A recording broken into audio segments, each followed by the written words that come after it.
think you needed me, bud. I mean, you had a really good slew of speakers here and filled up the time slot. But hey, you guys got me now. So they gave the chatterbox a microphone, so I guess it's over. So this was a little bit last minute, so I'm going to be using paper. I don't have a PowerPoint for you, but we're going to change it up a little bit. We've been talking about mending the fracture, mending on both sides of the fence, right? That's what we want to do. There's a really weird way that we can make money in this industry, and it's called being ethical. So my firm's a little bit unique. I'm not going to talk about my firm that much, to be honest with you. A lot of you know what we do. You might follow me on social medias because I'm a social media whore. It's where we get all our business. But we do it a little bit differently. We work both sides of the fence. I'm retained by just about every carrier, but I'm also retained against every carrier at the same time. It's not odd for me to be sitting in a deposition today. Tomorrow I'm being deposed by the same attorney that I'm sitting for today, because you can do it ethically. I'm here in Chicago to do an expert case against State Farm. I'm retained by State Farm. You can do it. You tell the truth. You don't write bullcrap. You write the real stuff. You don't lie on engineering reports, say wear and tear. If you're going to lie about engineering and say wear and tear, you might as well say it's wear and tear, but there's also some wind damage with it. What does it matter? Tell the damn truth, right? So that's, I've just put that up there. You can read it if you want, just so you kind of have a little bit of a background on us. So right now we're all busy, right? But let's talk about mending the fracture. But let's not talk about mending the fracture on both sides of the fence right now. Let's start talking about mending the fracture with ourselves. So I'm going to take a little bit of a step away from engineering, meteorology, all that kind of stuff. We're going to talk about life, real stuff. And I'm going to tell you about my story, because you can't understand anyone on your team. TJ had a phenomenal talk. We do all of those. We follow the EOS system. We put people through behavioral traits, math tests. We put them through abstract. Because if I'm going to hire a superintendent, I want to know that he can see shapes. I want to know that he can see that something's out of level or out of plumb before we put the drywall up. That's a good thing to have. So let's talk about these things. Look around and look at all these people in this room. All these people here come from different walks of life. We all have different skill sets. We are all different. We're all unique in our own way. But we also have our own traumas. We've all been raised a certain way. We've all gone through different things. And they affect our psyche. They affect our relationships, how we treat our kids, how our marriages are. More importantly, our team. Because your job should be your asset. Your job should never be a liability. And if you're stressed out because of your job, you're doing it wrong. Or you're treating your team wrong. Okay, so we're going to talk about that. I'm going to tell you my story. I've got a very interesting story. I've given this talk a couple times, and it can be a little bit of a difficult talk, because I'm going to talk about trauma. I'm going to talk about my traumas. A few years ago, I had a business partner, and it was really, really difficult. And I have to use my notes here because I obviously didn't plan for this talk. But it was really difficult. Things started to go a little shaky. And when I say shaky, money being taken out, you know, all those different things. Taking side jobs from our construction company. We had a renovation company. We had a custom home company. And things just weren't adding up. Started getting all these phone calls from clients. Since I was running the remodeling company, he was running the custom home company. I didn't even know who these people were. Hey, can you stop by and see these things? Then started looking into the books. And we got a $600,000 deficit. Staring down the worst situation of my life. And on top of that, during this little cluster, if you will, I got really sick and I ended up in the hospital. I ended up going through a divorce. My life was over. I called all of those clients and I said, I know you don't know me. My name's John and I'm going to be taking over your jobs.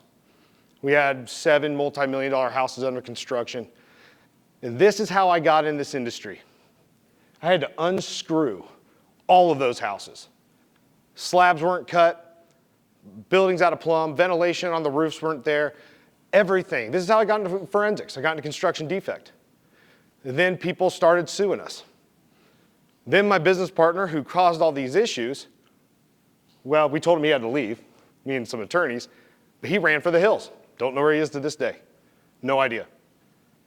I stood behind, and I had to deal with some of the most vicious people you could ever imagine. First, they were like, thank God we've got our saving grace. And I'm sitting here saying, I don't want you to pay me $1 I want the banks to cut checks to subcontractors, all of that stuff. Because you don't want to start messing with money when things are going bad, right? I took a job doing the estimating on the Amarillo School District $42 million appraisal. I called a buddy of mine and said, dude, I just lost everything. I said, I don't know what I'm going to do, but I can't leave these people high and dry. I have to take care of them. So I'd made a decision at that point in time. All these people were being so vicious, so mean, but they wanted me to stick around and fix their house, right? But they were so mean. But I had to make a decision. What was right? Was it right for me to just pack it up like my attorneys were telling me, like my family was telling me? Just pack it up, file bankruptcy on the company. You're not the contractor of the company. So what? You get out of this little nightmare. But is that the right thing to do? Is that what we should do as people? Or should we stick it out and take care of those who we potentially had a hand in and harmed, even when they're being so mean? And it's hard.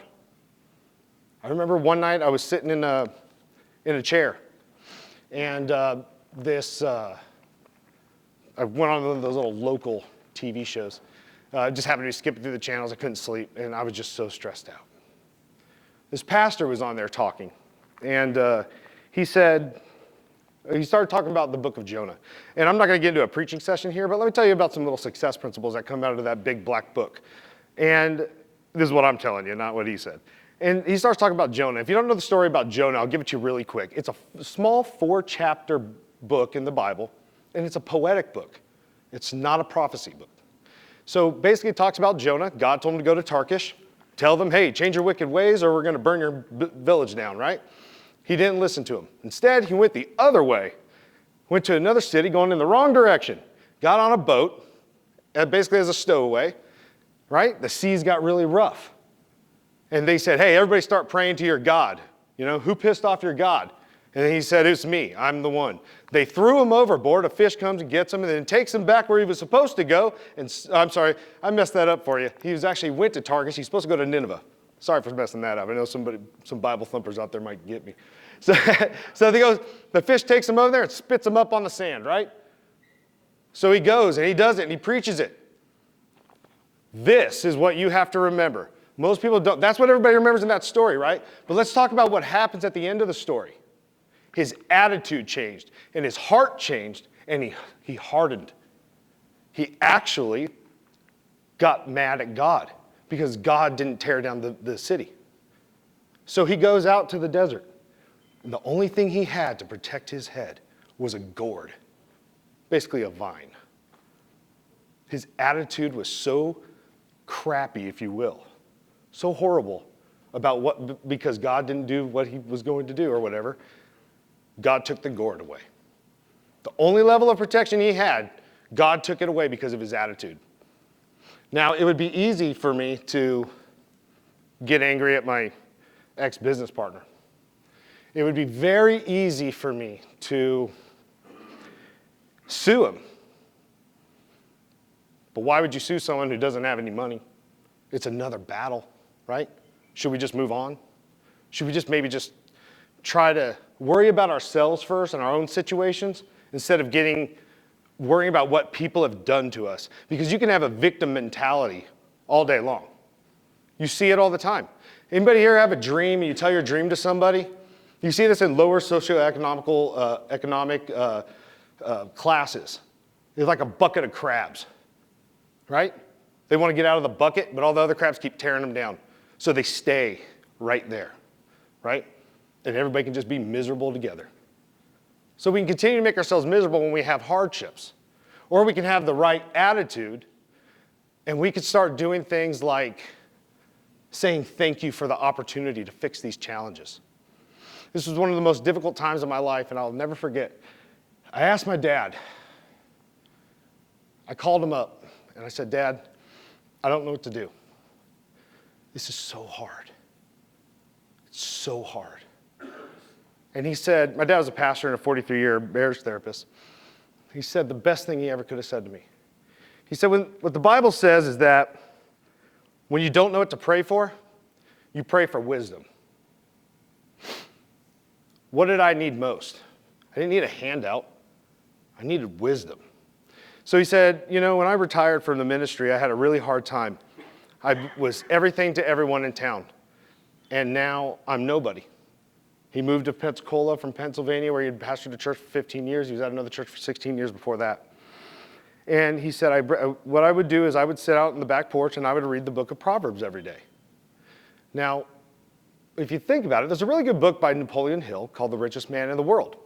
That book was actually written about King Solomon. In today's day and age, he would basically have more money than all of the world. And that's why it's called The Richest Man in the World. But he was also one of the wisest. And he talks about the four points of laziness. And one of them is your inability or your desire to not seek out wisdom from those leaders and your mentors and all those other people. But when you seek out the wisdom, all of a sudden things just start happening. You got to get your head out of the panic mode, because when you're at the bottom of the barrel and you don't know where to go, there's only one way to go. And you can pray to a grasshopper if you have to, but you better be praying to something, because you can't do it alone. So fast forward all of this, I can't blame my business partner, like I was saying, because 2 years before that, my uncle, the largest land developer in Humboldt County, California, flew from Hawaii to come see me. So excited. I mean, at one time he had over 1,000 rental units. Very, very successful. I mean, from a philanthropist, from a person, from anything, you want to be this individual. Someone I idolized. I got into construction when I was 22 years old, haven't had a job ever since other than working for myself, and he got me into flipping houses. He showed me how to do it. And I knew everything when I was 22 years old. Just ask me. I mean, I got it. So we made $1,500 on that deal. Hit a home run, didn't we? Yeah, it took about 8 months to do, made $1,500 a piece. But the whole time, he told my dad later on, he said, oh, I knew John was going to mess it up. I expected to lose $20,000 on it, but I wanted him to see. The fact that he was willing to take that risk on me at 22 years old, thinking I knew everything in the world because, I'm John. Why not? So, but thinking about those things and having to go through that, it really humbles you. And I'll never forget what my dad told me. He said, life has a way of humbling us. My little 5-year-old girl, I'm sitting in this chair. My hand was in my face, and I was crying. And my little girl walks up to me. She said, what's wrong, Daddy? And I grabbed her, and I put her on my knee. And I said, I don't know, baby. I don't know what I'm going to do. She said, Daddy, you need to do what Papa says and just give it all to Jesus. I put on social media a while back that even a 4-year-old can heal. Should have said 5 because she was 5. But even a 4-year-old can heal. Because that was the most simple thing to do, was to believe in something that was higher and bigger than myself, right? And I'm not preaching here. I'm just telling you what we have to do as people to heal ourselves.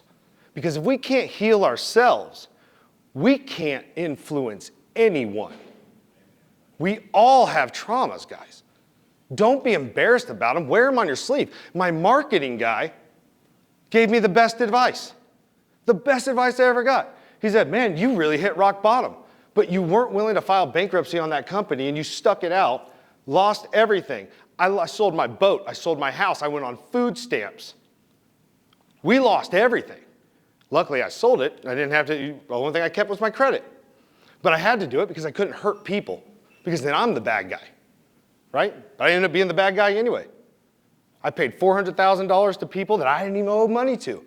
One of the lumber suppliers, because I stood it and looked it dead in the face, let me off of a lawsuit that I had a personal guarantee on for $88,000. Because I never ran for the hills. My business partner did. You stare down the barrel of the gun when you have to. But the main thing I want to get out to you today, and I'm not going to talk all night, the main thing I want to get to you today is about people. This industry is like none other. We collaborate. We work together. What they've been talking about all day long about helping those out there. I have heard people say the most asinine things in my life by saying, well, that person doesn't really benefit me, so I don't want to, waste my energy talking to them. What? One of the people that loaned me $30,000 so I could move some chess pieces around. Keep in mind, I lost everything. I'm working a job at nighttime on this Amarillo School District, $42 million appraisal. so I could keep my employees going, so I could help people. They offered get $30,000, said, pay it back over 3 years if that'll work. And you don't have to pay me back for a year. But I was able to help me move pieces around. Those people helped, right? They had no reason to believe in me. No reason to believe in anything. People are putting things on social media that I'm the crook, I'm a fraud, I've ripped off the town. I was the president of the Home Builders Association. I had just won the Builder of the Year. I was 3-time Chamber of Commerce Small Business of the Month. Yeah, we won the Parade of Homes, I think the year before. The Home Builders Association turned their back on me, asked me to resign from the board because they thought that, they just decided to think, you know, that I was just this horrible person. When I was the president of the Home Builders Association the year before, I fought for the executive director to get an 80% increase in pay. And when he called me up and asked me to resign, and he said, well, we had a glass contractor call up here, said you owed him some money. I said, who was it? I didn't even know who it was. And he told me, I said, you want me to resign because of a glass contractor, you know, thought that I owed him money and he's gonna, you know, quit the association? And I said, couldn't you just say, why don't you go talk to John? He said, I don't have the time to have those conversations. But remember that things heal over time, right? Because after I paid those people, all those contractors, and my team is still with me to this day, those contractors started working with me again. The person that loaned me that $30,000, I was driving down the road the other day, got a call from a guy in the military, and it's a $50 million claim that just dropped in my lap. Things happen if we do the right thing and we heal ourselves. Because I had to dive into those books, and I had to dive into prayer, and I had to dive into a lot of different things. But let's remember that people, those little things you're doing, those little things that you're helping people, you have to. I just had a great conversation with Bob Norton. You just never know that little conversation. You might do something for somebody by just having that little 5-minute talk because maybe they feel like you're in a place where they're not, and then you launch them into a path that they never thought was going to happen, an opportunity that they never thought they could possibly have. I know. I never thought I'd have a 10-figure company. I'm an idiot. I have a phenomenal team, a phenomenal support in my wife. She married an idiot. She married a fraud. She had to believe in me. My wife had no reason to believe in me. She went to a dinner when we were dating, and somebody told her that, I think they told her I was going to jail or something like that, and that I ripped off, you know, the town. But she believed in me. Other people believed in me because I was willing to do the right thing and I was willing to heal myself. But I couldn't have done it without the other people. And I'm going to leave you this point. And I want you to really think about this, okay? When Jack talked about it, Cal's talked about it, everybody here has talked about it. Helping those smaller guys that may just want to pick your brain.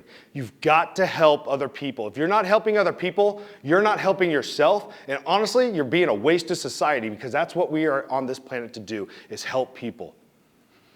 Just tell me this. Have you ever seen a flame burn out by lighting another flame? No. So go out there after this conference, help someone else. Be their future. Be their safety net. And I'll tell you, you will change the world. I had a friend when it would call me every single day. And I said, you know, I really want to thank you. Because there were times I'd be driving down the road, just start crying. I really want to thank you. He said, you don't remember this, do you? 4 or 5 years ago when I was going through my marriage, I go, well, I remember you guys had some problems. He goes, you called me every single day.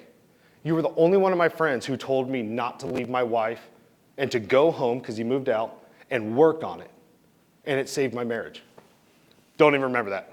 To this day, still don't remember it. But he called me every single day.